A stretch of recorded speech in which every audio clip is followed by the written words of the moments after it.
ప్రతిఛాయ ఇది Malayalam word. Maybe తెలుగులో ప్రతిచర్య అనే మీనింగ్ వస్తుంది అనుకుంటా. ఈ movie Malayalam political thriller genre movie. Basic గా మలయాళం థ్రిల్లర్ మూవీస్ బాగుంటాయి, అందులోనూ మెయిన్ గా సస్పెన్స్ థ్రిల్లర్ మూవీస్ చాలా ఎంగేజింగ్ గా ఉంటాయి.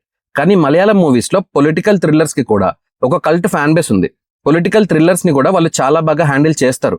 అలా మనం చూసిన మూవీస్ లో Lucifer all time best movie. So ఇప్పుడు ప్రతిఛాయ మూవీ కూడా ఇలాంటి ఒక పొలిటికల్ థ్రిల్లర్ జానర్ లోనే రిలీజ్ అయిన మూవీ.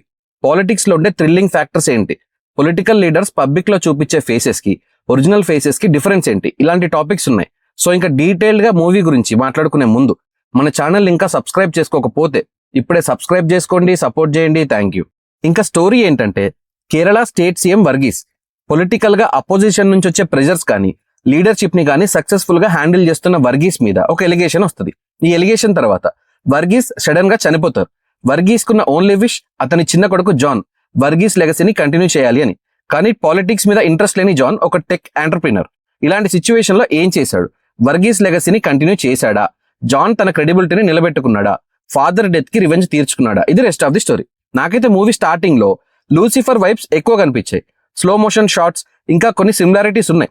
సరే అదంతా పక్కన పెడితే ఫ్రమ్ ది బిగినింగ్ నాకైతే ఎక్కడా బోర్ కొట్టలేదు. స్కిప్ చేయాలి అనే థాట్ అయితే రాలేదు. చాలా simple and predictable screen play ఉంటుంది, ప్రెడిక్టబుల్ స్టోరీ ఉంటుంది, కానీ టేకింగ్ మనల్ని ఎంగేజ్ చేస్తుంది. బ్యాక్గ్రౌండ్ స్కోర్ కూడా సిచ్యువేషన్ ఇంకా ఎలివేట్ చేస్తుంది. అలా ఫస్ట్ హాఫ్ వరకు బాగానే ఎంగేజింగ్ గా ఉంది, కానీ సెకండ్ హాఫ్ నుంచి కొంచెం డ్రాగ్ చేస్తున్నట్టు అనిపిస్తుంది. సరే అదంతా కూడా పార్ట్ ఆఫ్ ది స్టోరీ అయినా అంత ఎంగేజింగ్ గా లేదు. ఇక్కడ మెయిన్ ఇష్యూ స్క్రీన్ ప్లే. స్టోరీలో కంటెంట్ ఉంది కానీ నెరేషన్ స్లోగా వెళ్తుంది. కొన్ని సీన్స్ ని అన్నెసెసరీగా స్ట్రెచ్ చేస్తున్నట్టు ఫీల్ అవుతాం. రన్ టైం కూడా ఎక్కువే ఉంది, ఆల్మోస్ట్ 2 hours 40 minutes ఉండటం వల్ల సెకండ్ హాఫ్ లో కొంచెం ఇష్యూ అనిపిస్తుంది. ప్రీ క్లైమాక్స్ కి మూవీ మళ్ళీ కొంచెం ఇంట్రెస్టింగ్ గా చేంజ్ అవుతుంది. లిటరల్లీ ఏం జరుగుతుందని మనకు తెలుస్తుంది, అర్థం అవ్వచ్చు, బట్ హీరోకి అన్ని ఆపోజిట్ గా ఉన్నప్పుడు దాన్ని డీల్ చేసిన వే కన్విన్సింగ్ గా ఉంది. మూవీకి సీక్వెల్ ఉండే ఛాన్సెస్ అయితే ఉన్నాయి. ఇంకా performances wise Nivin Pauly character first half లో సెట్ అయినంత సెకండ్ హాఫ్ లో సెట్ అవ్వలేదేమో అనిపించింది. అది కాస్ట్యూమ్స్ వల్ల అవ్వచ్చు, సేమ్ గెటప్ వల్ల అవ్వచ్చు, బట్ పర్ఫార్మెన్స్ డీసెంట్ గానే ఉంది. లుక్స్ లో చిన్న చేంజ్ ఓవర్ ఏదైనా ఇచ్చుంటే బాగుండేది. బాలచంద్ర మీనన్ గారు కీ రోల్ ప్లే చేశారు. ఈ స్టోరీ మొత్తం ఆయన చుట్టే రివాల్వ్ అవుతుంది. స్టోరీకి మంచి వెయిట్ తీసుకొచ్చారు. మిగిలిన వాళ్ళ పర్ఫార్మెన్సెస్ కూడా బాగానే ఉన్నాయి. ఇంకా టెక్నికాలిటీస్ విషయానికి వస్తే music was the biggest asset for this movie. Slow motion shots కి మంచి బీజిఎం పడింది. సినిమాటోగ్రఫీ కూడా పర్లేదు. రైటర్ డైరెక్టర్ ఉన్నికృష్ణన్ గారు సెకండ్ హాఫ్ ని ఇంకొంచెం ఎంగేజింగ్ గా రాసుకొని ఉంటే బాగుండేది. ఈ మూవీ ఒకసారి అయితే చూడొచ్చు, కానీ చూడలేకపోవడానికి ఇంకొక రీజన్ కూడా ఉంది. జియో హాట్స్టార్ లో రిలీజ్ చేశారు.